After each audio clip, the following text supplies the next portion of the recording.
UFC Perth, guys, is this weekend. DELLA MADDALENA versus Carlos Prates, and I'm back, guys. I'm back. The best prediction guy in the entire world is back. I know you guys have missed me. You guys have been wondering, JamesKellerMMA, where have you been for the last two cards? Where you been for Moicano versus Duncan and Zalal versus Aljo? Guys, I got a perfect explanation. I was abducted by aliens. Yes, I was abducted by aliens. They really needed to know the picks for Duncan versus Moicano and Zalal versus Aljo. They said, JamesKellerMMA, if you can go perfect on these two cards, we'll set you free. We'll let you go home. And that's exactly what I did. I gave him a perfect card. I gave him perfect predictions. I actually went 13 for 13 on the last two cards. You know, predicted them perfectly to a T. I knew Moicano was going to knock out Chris Duncan. And I knew Aljo was going to win by decision. But, yeah, sorry I couldn't post a video, guys. I was freaking, I was going through some stuff. But we're back, guys. We are back. Predicting this whole card, giving you guys the full rundown of UFC Perth. And guys, we have a stacked card in front of us. Holy smokes. I'm excited. Perfect card to return on. And let's get started with the first fight of the night. Don Marfan versus Cody Steele. And this is going to be a scrap, guys. I see the first fight of the night being a scrap. Don Marfan, he's coming from Road to the UFC. He's got really, really good striking, has a decent submission game. Cody Steele, we know him for having his BJJ background. He's fought a lot on UFC BJJ. He's got that elite Brazilian Jiu-Jitsu background. And in his debut, he did have that scrap against Rong Zhu. That's his only loss on his record. He's 7-1. It's coming off of that loss. And in this fight, I'm taking Don Marfan. I think that Don Mar is going to be a little bit better on the feet, and I see this fight being majority on the feet. Cody Steele does have a good Brazilian Jiu-Jitsu background, but I don't know. I see this fight being a scrap. I see Don Marfan stopping the takedowns, getting the takedowns, stopping the takedowns of Cody Steele, keeping it on the feet, and landing the cleaner shots. Being a little bit more cleaner on the feet. Maybe even hurting Cody Steele with a shot. I don't know. I'm taking Don Marfan by unanimous decision. That's how I see this fight playing out. Is kind of a back and forth scrap. I see this fight being a back and forth scrap between the two. And I see Don Marfan being walking out on top, being a little bit more cleaner, a little bit more powerful, landing the better shots. Cody Steele, he is a good fighter, but in that last fight against Rong Zhu, he's kind of shown that he can get pulled into a scrap. He can get pulled into a war. And I think if that happens against Don Marfan is going to capitalize. And I think he's going to win a unanimous decision. So, yeah, give me Don Marfan by unanimous decision. Either way, though, a good fight to start off the card. Next fight on the card, we got Jonathan Mikheyev versus Themba Gorimbo. And honestly, guys, this is going to be an easy fight for Jonathan Mikheyev. I think this is a layup fight for him in Perth, in Australia. I see Themba Gorimbo maybe taking Jonathan Mikheyev down in this fight. But besides that, he's going to have nothing for him. I don't see him having anything for him on the feet. I don't see him having any submission, threatening any submissions when they go hit the mat. I think Jonathan Mikheyev is going to be better everywhere in this fight. Jonathan Mikheyev is coming off of that submission win over Oban Elliott, which honestly, I think Oban Elliott is better than Themba Gorimbo, 100%. I think that they're giving him a step down in competition. Themba Gorimbo isn't the worst. 10-6 coming off of a loss. We just know Themba Gorimbo isn't the best. And Jonathan Mikheyev, 9-1 coming off of that submission win against Oban. I see him riding that momentum, and I see him getting the win in Perth, Australia. Give me Jonathan Mikheyev by I know he's going to finish the fight. I'm debating on whether to pick knockout or submission, just because I see this fight. I see Jonathan McAuliffe having success on the feet and tagging up Themba, but I could see Themba shooting in for a shot, and then Jonathan catches him with a choke, maybe a guillotine, or maybe reverses him and catches him with a rear naked choke. But I'm taking Jonathan McAuliffe by round 2 TKO, just to be safe. Just to be safe. All right, guys, coming on our next fight, Ben Johnston versus Wes Schultz. Now, Ben Johnston doesn't have a picture. Kind of disrespectful. It's all right, though. He's taking this fight on semi-short notice. Wes Schultz, coming off of that brutal knockout loss to Damian Penis. Yeah, I'm taking Ben Johnston. This is Ben Johnston's debut in the UFC, in the promotion. He is taking the fight on short notice, but I'm taking Ben Johnston. I don't see him having any problems in this fight, especially against a dude like Wes Schultz, who's shown on the feet. The man can be hurt. The man can be hurt. He doesn't have the best striking defense, doesn't have the best chin.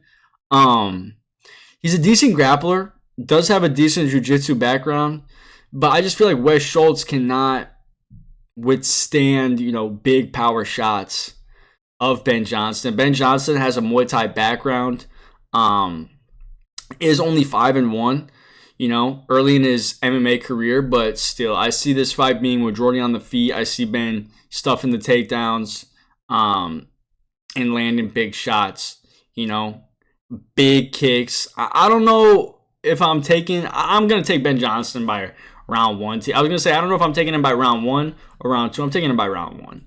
I think that they're going to go in there. Ben's going to look for the early finish, just because he knows that he is coming in there on short notice. And, I think that after he lands a couple shots on Wes Schultz, he'll know that he could get the finish. So I think that's what's going to happen. They're going to go in there. Ben Johnston's going to crack him on the feet early. Wes might shoot in for a couple takedowns. Ben will deny them. Even if Ben gets taken down, I see him working his way back up to his feet. And then, hurting Wes Schultz with big shots, maybe big knees, big elbows. Either way, I'm taking Ben Johnston by round 1 TKO. I think this is going to be a fire card in terms of, performances. Okay, guys, next fight on the card, we got Colby Thickness versus Vince Morales. Now, this fight's a little bit harder to pick just because Colby Thickness, this will be his 3rd fight in the UFC. He's coming off of his last 2 performances. He is coming off of that win, but his first fight he had lost to Alexander Topuria, the Ilya Topuria brother, which there's no shame in that. But what I'm trying to say is he's young. He's only 8-1 in his career. This is his 3rd fight in the UFC, like I said. And Vince Morales is 16-10, has a bunch of experience against a bunch of tough guys. He actually was cut from the UFC earlier on in his career and then worked his way back in the promotion. This is his 2nd run. Currently, he's on a 3-fight losing streak in the promotion. So he's a tough guy, though. He's a tough guy. He has a very, very gritty, tough game behind him. Who am I taking in this fight? I'm taking Colby Thickness. I think that he's a little bit better, younger in his career, on a different place in his career versus Vince Morales. Vince Morales can go out there and craft out a veteran crafty decision by grappling Colby Thickness. But I think that if Colby Thickness gets taken down, he'll be able to work his way back to his feet, keep this fight on the feet, and just be a little bit cleaner. Tag him up with shots, tag up Vince Morales, win a unanimous decision. He might lose a round. It might be a 29-28 decision. Vince might get around on him by taking him down and controlling him on the ground. But I'm taking Colby Thickness by unanimous decision. I don't think he's going to get subbed in this fight. But this is a close one. This is a close fight. I think they're trying to give Colby Thickness a win, though. Vince Morales has kind of shown he's not the best level inside the UFC. So, yeah, I'm taking Colby Thickness by unanimous decision, 30-27. All right, guys, next fight, Jacob Malkoun versus Gerald Meerschaert. Now, this fight's a banger. This fight's a sleeper. Jacob Malkoun, obviously he should win this fight. He's the younger fighter earlier in his career, has less miles on the tires, but honestly, coming into this fight, I see Gerald Meerschaert as the more dangerous guy. He does have the submission ability, and Jacob Malkoun, I don't see him finishing this fight in any way. With that being said, though, I think Jacob Malkoun's going to win by easy unanimous decision. Gerald Meerschaert is at this point in his career where he's looking close to retirement. If he goes out there and loses to Jacob Malkoun, he might put down the gloves. Even if he gets a win, he might put down the gloves. He has been kind of on a skid recently. He's on a 4-fight losing streak. He's 2-6 in his last 8. So, yeah, I think this is the ending point of Gerald Meerschaert's career. He's had a great career, though. Shout out Gerald Meerschaert. But, yeah, I think if he goes out there and loses to Jacob Malkoun, which I see happening, I think he lays the gloves down. He's on a 5-fight losing streak at that point. Maybe he goes and fights in other promotions. But, yeah, I think Jacob Malkoun is going to go out there, keep this fight on the feet, and just kind of win a clear unanimous decision on the feet. I don't think Gerald Meerschaert is going to have anything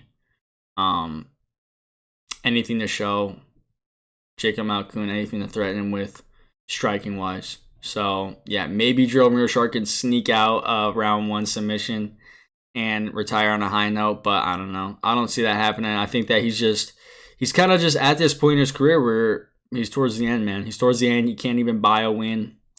He's losing to tough guys, losing to guys like Brad Tavares. Yeah, he's losing to tough guys, though. You gotta give Gerald Meerschaert his respect. But yeah, I'm taking Jacob Malkoun by dominant unanimous decision, maybe 29-28 decision. But yeah, I'm taking Jacob Malkoun, unanimous decision. Coming on to our next fight, Junior Tafa versus Kevin Christian. Now, this fight's actually kind of interesting because Junior Tafa, we all know, is very, very bad. One of the worst fighters we've ever seen. But Kevin Christian, can get knocked out. So, could he get knocked out by Junior Tafa, the big Junior Tafa overhand? Maybe, but nah, I don't see that happening. I'm seeing Kevin Christian winning this fight easily by unanimous decision. Kevin Christian's the taller fighter going in there at 6'7". He's a big dude. Long reach. Now, Kevin Christian is coming off of his debut where he got knocked down and then choked to sleep by Billy Elikana. Now, that's a bad loss. That was a bad loss. Knocked down bad. They could have stopped the fight, from the knockdown. He was getting hit with big shots, but then Billy just jumps on his back and chokes him out. He had his arm stuck, so he couldn't really tap. And then, yeah, bad finish, bad loss. But still, I see Kevin Christian winning this fight. I see him, being cleaner on the feet. I see him not getting hit by the big overhand right by Junior Tafa. Maybe Junior Tafa could tag him and win this fight, but I can't put my money on that. There's no way I'm banking on that. Junior Tafa is 6-5 as a pro. Yeah, we know Junior Tafa. We know how good he is, and I'm taking Kevin Christian by unanimous decision. Maybe Junior Tafa could land a big old knockout shot. Kevin Christian's shin is not the best. We've seen that, but I'm taking Kevin Christian by unanimous decision. I can't put any money on a Junior Tafa knockout. He's the worst. He's pretty bad. Give me Kevin Christian. Okay, guys, coming on to our next fight, we got Cam Rouston versus Robert Brajek. Now, this is going to be a scrap. They put a lot of scraps on this card. They were like, Perth, we love you. Let's put a lot of good fights on this card. And Cam Rouston, I think he's going to go out there and deliver. He's in home soil. He's in Perth, Australia. And Robert Brajek, he does have good, crisp boxing. He's coming off of that Brad Tavares win where he showed that he's got some good hands. But in that fight, he also showed that he doesn't have the best striking defense. And Cam Rouston's a long, lengthy striker, has power on the feet. And I could see Cam Rouston tagging him up. I think Robert's going to have a hard time getting to him, getting to the chin of Cam Rouston. I think Cam is going to pick him apart from a distance and then eventually find that knockout shot as Robert's trying to come in. You know, that's just my vision. That's what I'm seeing. Give me Cam Rauschton by round 1 TKO. I see this fight being a scrap, though. I think Robert Brajak is going to come out looking for a knockout. This dude does have hands, though. Does have hands, does have very crisp boxing. I think Cam Rauschton, though, is going to keep the fight on the outside, tag him up with counter shots as he's coming in, and find that big old knockout blow. Give me Cam Rauschton by round 1 knockout. I think this fight's going to be a scrap. There's a lot of scraps on this card. And speaking of scraps on this card, I don't know why they didn't make this the main event of UFC 330. Tai Tuivasa versus Louis Sutherland. This should be for the heavyweight interim title. This is the greatest fight I've ever seen in my entire life. Tai Tuivasa 15-9. Tai Tuivasa and 10-5 Louis Sutherland. Now, honestly, Tai Tuivasa should win this fight. I wanted to say that he's the technically better fighter, but to say that Tai Tuivasa is a technically better fighter than anybody it's just, you can't even say that nowadays. It's crazy coming out of your mouth. But Louis Sutherland is also not the greatest. I'm taking Louis Sutherland, though. I think this is going to be a 1-round scrap. Neither of these dudes can make it 3 rounds. If it makes it 3 rounds, it'll end up being like Ty's last fight against Talashin Teixeira, where they're both freaking laying on the floor at the end. Like, jeez, man. Tai Tuivasa is currently, let's look up Tai Tuivasa's losing streak. I think it's 6, but I don't want to be mistaken. So yeah, he is currently on a 6-fight losing streak. Cyril Gane, Sergey Volkov, Marcin Tybura, Rosenstrike, and then Talashin Teixeira. And in between each one of those fights, he just decides to, instead of lock in a little bit harder, get better, he decides to get a little bit fatter and eat a little bit more. So I can't put any money on Tai Tuivasa. I can't. You just can't. I thought he was going to win against Talashin Teixeira. I was like, you know what, guys? Tai Tuivasa, he's a knockout guy, and Talashin Teixeira is terrible. But yeah, he couldn't find the knockout against him, and I think Tai Tuivasa's done. I think he's at the point in his career after the Cyril Gane. That's the thing. He had a good fight with Cyril Gane, knocked him down.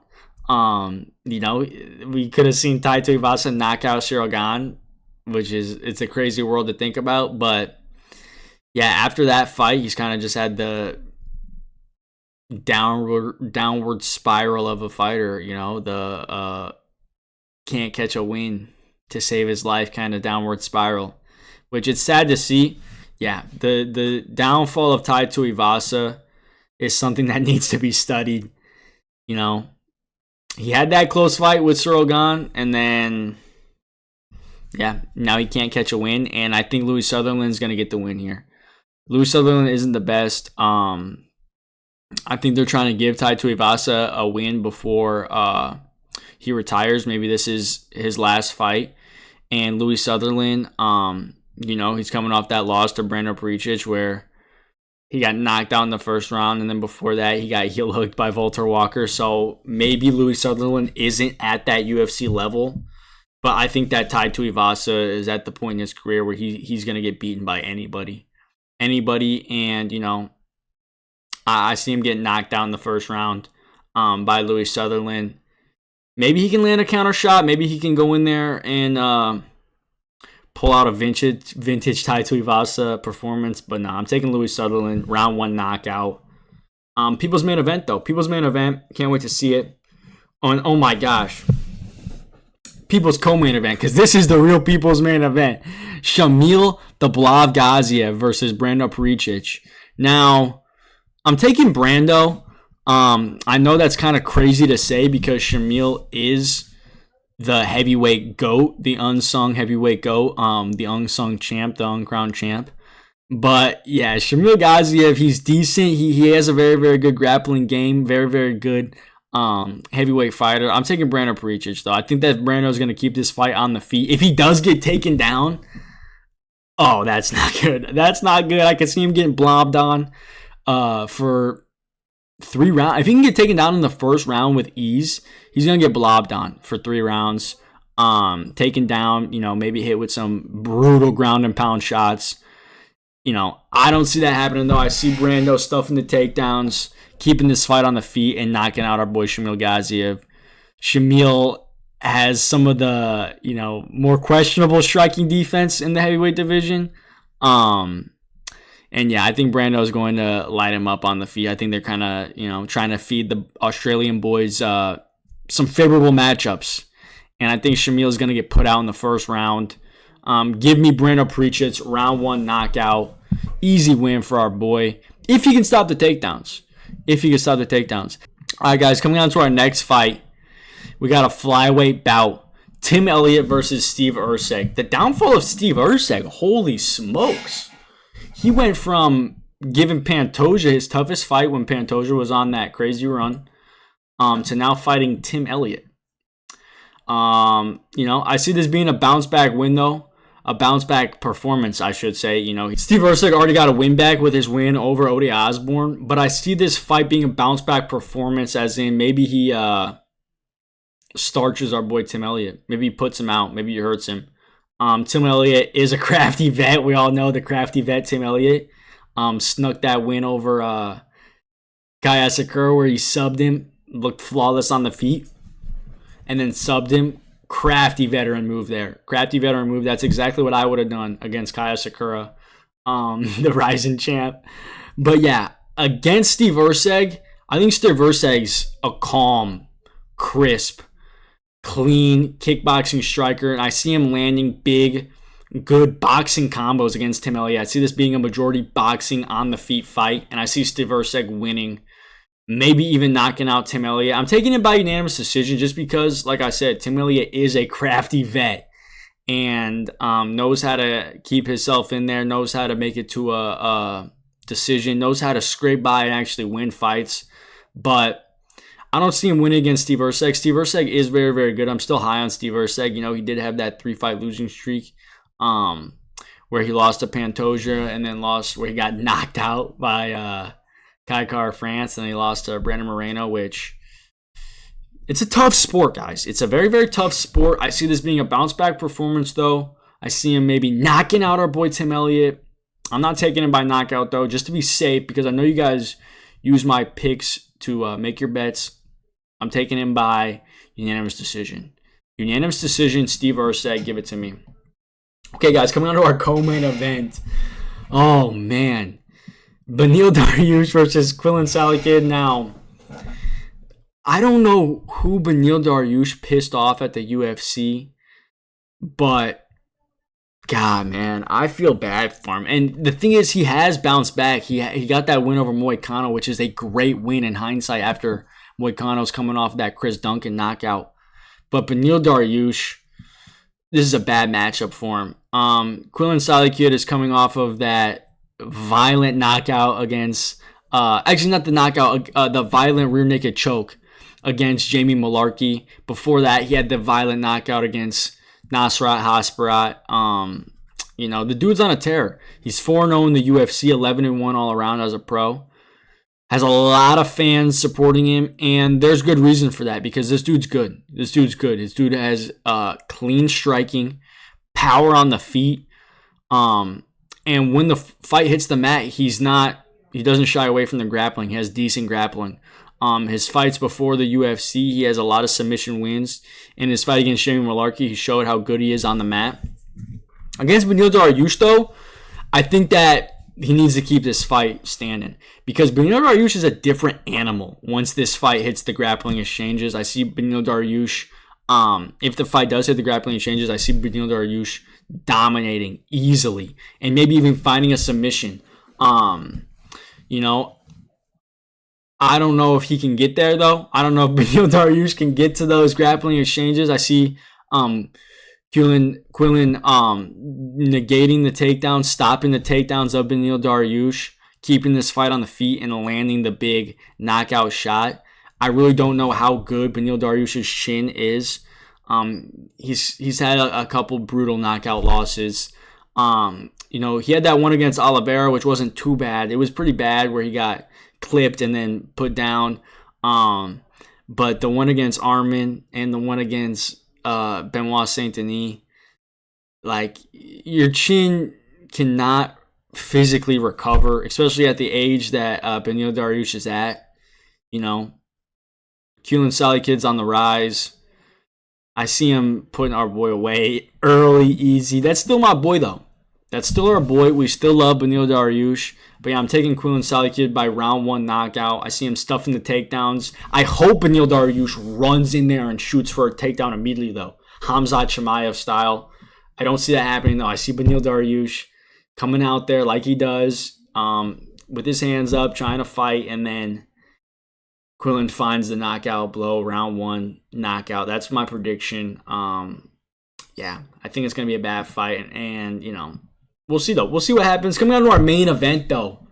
The Perth main event. Jack Della Maddalena versus Carlos Prates. Now, this fight, holy smokes. I am so excited for this fight. Jack's coming off of his loss where he just lost the belt to Islam, which that fight, you know, a lot of people are giving Jack hate for that fight, but dude, Islam was just on another level that night. You know, he was on another level. The game plan of Islam was perfect to just kick the legs of Jack, and then as soon as Jack wants to strike, you just take him down. You know, good fight from Islam. And Jack, you know, looking to bounce back against Carlos Prates. Carlos Prates is coming off of his win where he knocked out Leon Edwards. And then before that, he knocked out Jeff Neal. So, yeah, this is a big fight. Big fight in the welterweight division. Big stakes at hand. Yeah, I don't know what the stakes are for the winner of this. They might get a title shot. They might not. Maybe if they, you know, win in spectacular fashion. Who do I think is going to win this fight? I'm taking Carlos Prates. I'm taking CP. I'm taking Carlos Prates by knockout. I'm taking him by round 3 knockout. That is my final prediction. When I watch this fight in my head, when I get the full James Keller MMA, That's So Raven, like, you know, look into the future prediction, the way I see this fight going is Carlos Prates just being way too clean on the feet. Being way too clean on the feet, tagging up Jack Della Maddalena. This fight is going to be on the feet. And Jack does have very, very clean, crisp boxing. He's shown that he can get inside on those longer, rangier opponents and land big knockout shots, like against Kevin Holland, like against Randy Brown. But dude, Carlos Prates, he's too clean. He's too clean. I think he's too clean, and I think he's too powerful. More importantly, I think that each time Carlos lands a good, clean shot on Jack, it's going to stop the forward pressure and stop him from wanting to come in and look for a knockout shot or look to land big boxing combos of his own. And Carlos Prates, I think, will pick him apart and eventually find the round 3 TKO, maybe with a 2 straight down the middle. Boom! Right down the pipe, right on the chin of Jack Della Maddalena. That's what I see happening, though. The power of Carlos Prates in the welterweight division is next to none. You know, there's him, there's Michael Morales, but the difference between Carlos Prates is a very lengthy, skinny kind of sniper kind of power puncher, you know? Like the Alex Pereira, where he needs one shot, boom, one jab, one straight, one knee to the body. The knees of Carlos Prates are something to behold. He's got some of the most powerful knees to the body, knees to the head. And, you know, I'm not sleeping on Jack Della. Jack Della is one of the more elite strikers in the welterweight division. Top 3 probably, you know. He beat Bilal Muhammad by piecing him up on the feet.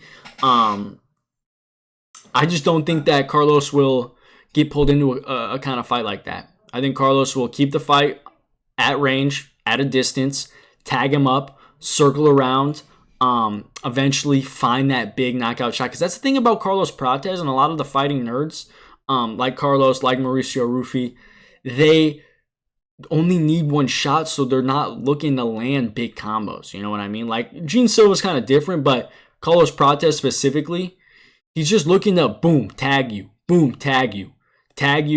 and find that knockout shot. Like he did against Charles Radke, like he did against Neil Magny like he did against Leon Edwards. He's a sniper, bro. He's a sniper. I see him landing a sniper-like shot on Jack Della. That's my prediction. Give me Carlos Prates by round 3 TKO. Either way, though, guys, this card is amazing. This card is amazing, and I cannot wait. I'm so excited. I'm so happy that the aliens dropped me back down on Earth, and they let me come back to making videos for you guys. Because I was making videos up there in outer space on planet Mars. So, yeah, I appreciate you guys for watching the video. Let me know, guys, who you think is going to win JDM versus Carlos Prates. What fight you guys are most excited for. I'm excited for a lot of these fights. I'm excited for Cam Rouston. I'm excited for Benil versus Keelan. I wonder who's going to win that fight. Yeah, I'm excited for Jack Della versus Carlos Prates, of course. But a thing I forgot to talk about, holy smokes. 6 a.m. start time? What the heck? I almost didn't bring it up because, you know, out of respect for our European fan base, shout out all the Europeans for watching me. I love you guys. But, dude, 6 a.m. start time where I'm from, that's insane. The breakfast card, like, what are we doing? Literally the breakfast card. I love these early morning cards. Come on. Either way, though, we got to give them a couple. We have 99% of the cards at our time, so we got to give them one, I guess, you know, one every 6 months. But yeah, if Carlos Prates loses, I'm going to say, you know, it's because it was at 6 a.m. It's because it was the early morning card. Either way, though, I hope you guys enjoyed the video. Let me know your guys' predictions down below. Let me know who you guys are taking for UFC Perth. And yeah, guys, I hope you enjoyed. I'll see you guys next time. Peace.